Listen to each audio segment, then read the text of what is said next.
नमस्कार साथियों, आज हम स्टूडियो में बैठे हैं और हमारे साथ जो है कांग्रेस के वरिष्ठ नेता हैं डॉक्टर अरुणेश पढ़े लिखे नेता हैं जो है, तो उनसे हम जो है जानना चाहेंगे कि जैसे जैसे राजनीति में जो है पारा चढ़ता जा रहा है वैसे वैसे ये क्या कहना चाहिए, गर्मी का भी पारा चढ़ रहा है। तो डॉक्टर साहब आपका बहुत बहुत स्वागत जी, है। बहुत बहुत धन्यवाद साहब। डॉक्टर साहब, अब तक जो मीडिया चिल्ला रहा था 400 पार, पता लगी 4-5 दिन से उसे क्या सांप सूंघ गया है, वो 400 पार की बात भूल ही गया है।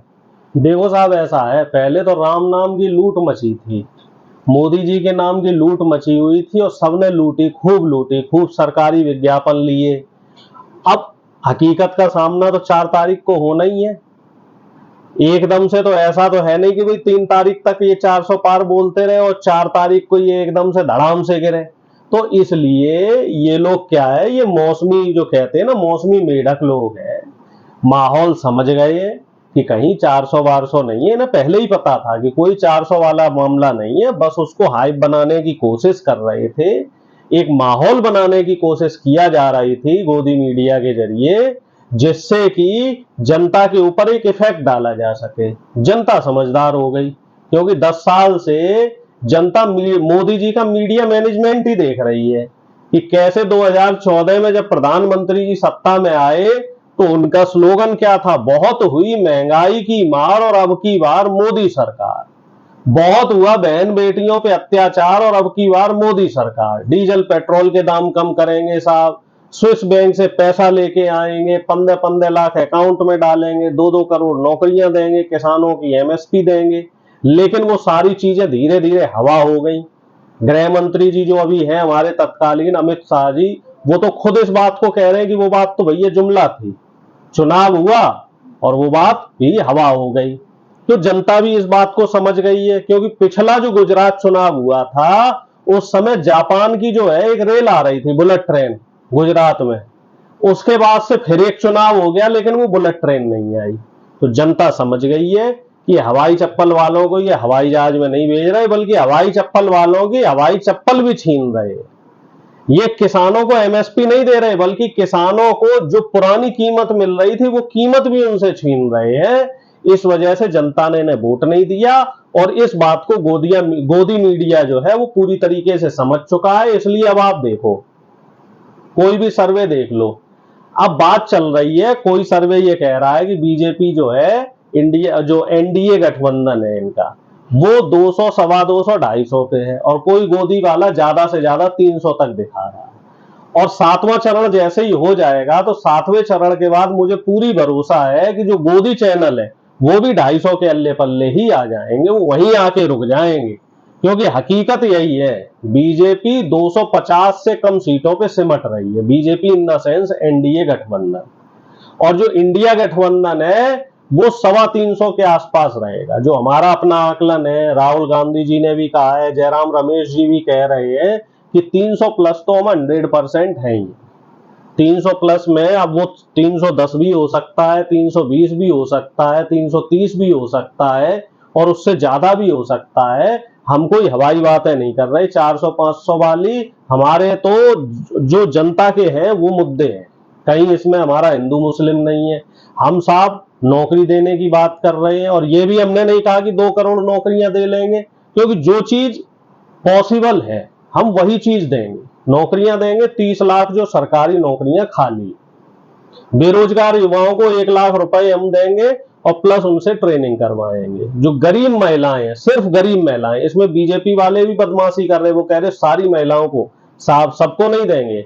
जो बिलो पॉवर्टी लाइन जो महिलाएं हैं, उस पूरे परिवार को आइडेंटिफाई किया जाएगा और उस घर की महिला के अकाउंट में 8,300 या 500 रुपए जो बनते हैं साल के हिसाब से, 1 लाख के हिसाब से, वो दिए जाएंगे। इसके अलावा किसानों की जो एमएसपी है वो दी जाएगी और उसकी लिखित गारंटी होगी, और सारे जितनी भी उनके पुराने कर्जे हैं, चाहे वो 1 लाख का हो चाहे 10 लाख का हो, सारे के सारे कर्जे उनके माफ किए जाएंगे। इसके साथ ही एक जो सबसे महत्वपूर्ण चीज है वो है जातिगत जनगणना। और आज एक रैली में राहुल गांधी जी ने ये भी बात कही है कि जो जातिगत जनगणना है उसके साथ साथ एक आर्थिक सर्वे भी किया जाएगा, जिससे कि ये जानकारी हो जाए कि कौन सा व्यक्ति आर्थिक रूप से संपन्न है और कौन सा व्यक्ति आर्थिक रूप से संपन्न नहीं है। क्योंकि कई सवर्ण जातियां ऐसी हैं, सवर्णों में भी कई लोग ऐसे हैं जो आर्थिक रूप से संपन्न नहीं है। तो सरकार की सुविधाओं का जो फायदा है वो उनको भी, बेचारों को भी मिलना चाहिए, सबको मिलना चाहिए। जो गरीबी रेखा से नीचे है उनको भी मिलना चाहिए, चाहे वो किसी भी जाति का हो, किसी भी धर्म का हो। जाति और धर्म को देख के जो है सरकार की सुविधा का लाभ नहीं मिलना चाहिए। सरकार की सुविधा का लाभ हर आखिरी व्यक्ति को मिलना चाहिए। तो हमारे सीधे साधे जेन्युइन मुद्दे हैं और इसी मुद्दे पे जनता चुनाव लड़ रही है। ये बात अखिलेश जी ने भी कही, तेजस्वी जी ने भी कही, उद्धव ठाकरे जी भी कह रहे हैं, स्टालिन साहब ने भी कही, और जो तमाम केजरीवाल जी और तमाम जो नेता इंडिया गठबंधन के सब यही कह रहे हैं कि इस बार जनता और तानाशाह के बीच में मुकाबला हो रहा है। 90% जो जनता है वो इंडिया गठबंधन के साथ है और 10% लोग तानाशाही के साथ है। तो 90 बनाम 10 का ये चुनाव है और हमें पूरा भरोसा है कि इस चुनाव में इंडिया गठबंधन जो है वो बीजेपी को, प्रधानमंत्री मोदी जी को चारों खाने चित्त करेगी।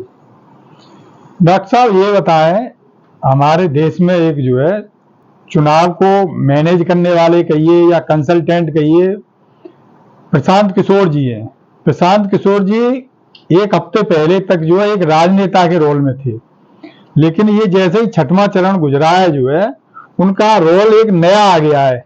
कुछ पत्रकार क्या कर रहे थे कि बीजेपी को 200 तक ले जा रहे थे। तो जब आपने देखा होगा कि ढलान पे कोई गाड़ी बैक गियर में पीछे की ओर जब ढड़कने लगती है तो कुछ चालाक लोग होते हैं, पता लगे गाड़ी के पीछे पहिए के नीचे पत्थर रख देते हैं।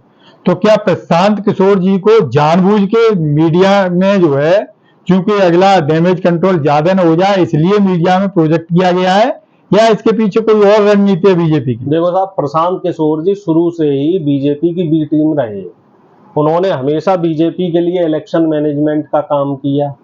अब जब उनकी पोल खुल गई तो वो अलग हो गए, जनस्वराज पार्टी बनाई, और जनस्वराज पार्टी बनाने के बाद आप ध्यान रखना, बीजेपी के खिलाफ वो कभी नहीं बोले। वो हमेशा लालू जी और तेजस्वी जी के खिलाफ बोलते रहे। 17-18 महीने जब नीतीश जी और तेजस्वी जी की गठबंधन की, हमारी जो महागठबंधन की सरकार थी, तो वो बिल्कुल सड़कों पे रहे और उन्होंने खुल के विरोध किया। अब जैसे ही दोबारा नीतीश जी और बीजेपी की सरकार बन गई, अब वो गायब हो गए। ऐसे ही अब उनको चुनाव, चूंकि ये चुनावी माहौल चल रहा है, तो इसलिए उनको मीडिया के बीच में लाया गया, जिससे कि एक तटस्थ भूमिका दिखे कि भैया एक इलेक्शन मैनेजमेंट गुरु, एक ऐसा व्यक्ति जो इलेक्शन को किसी भी तरफ मोड़ देता है और जिसके प्रेडिक्शन बड़े अच्छे रहते हैं, उस व्यक्ति को सामने लाया गया। और वो व्यक्ति क्या कह रहा है कि बीजेपी सरकार बना रही है। अभी करण ग्रोवर को उन्होंने द वायर में एक इंटरव्यू दिया। उस इंटरव्यू में करण ग्रोवर ने उनसे क्रॉस क्वेश्चन किया कि साहब आप तो हिमाचल के लिए भी प्रेडिक्शन कर रहे हैं। करण थापर जी की बात कर रहे हैं। करण थापर, सॉरी, करण थापर जी जो है उनसे क्रॉस क्वेश्चन कर रहे थे कि साहब आप तो हिमाचल में भी सरकार बना रहे थे। तो इस बात को लेके प्रशांत किशोर जी अपना आपा खो बैठे और वहां वो अभद्र भाषा का इस्तेमाल करने लगे। तो आप इससे अंदाजा लगा लो कि प्रशांत किशोर जी जो है वो सिर्फ बीजेपी द्वारा एक प्रायोजित कार्यक्रम है, इसके अलावा कुछ नहीं है। और 100% मैं आपको आश्वस्त कर रहा हूं कि इस बार जनता की चुनी हुई सरकार आएगी, इंडिया गठबंधन भारी बहुमत से जीतेगा और प्रधानमंत्री मोदी जी और उनकी जो तमाम भक्त मंडली है वो इस बार विपक्ष में बैठेगी। और हमें उन जैसे विपक्ष ही चाहिए, क्योंकि वो जब सरकार में थे तब भी वो कांग्रेस को कोसते थे और वो एक विपक्ष की भूमिका में अच्छा काम कर सकते हैं। तो हम ये चाहते हैं कि प्रधानमंत्री जी विपक्ष की भूमिका में बैठे और विपक्ष में उनका स्वागत है और हम उनका स्वागत करेंगे, उनके सवालों का जवाब देंगे। वो तो कभी ना उन्होंने सवाल सुने ना सवालों के जवाब दिए, लेकिन हम लोग उनके सवालों का जवाब देंगे। वो जनता के मुद्दों पे सवाल करें हमसे, हम उन्हें जवाब देंगे। और 4 जून को मुझे लग रहा है कि इंडिया गठबंधन भारी बहुमत से जीतेगा। तो ये थे हमारे साथ डॉक्टर अरुणेश यादव। डॉक्टर साहब आपका बहुत बहुत धन्यवाद। बहुत बहुत ऐसी गर्मी में आप चलकर आए हमारे यहाँ तक, शुक्रिया आपका। जी धन्यवाद साहब।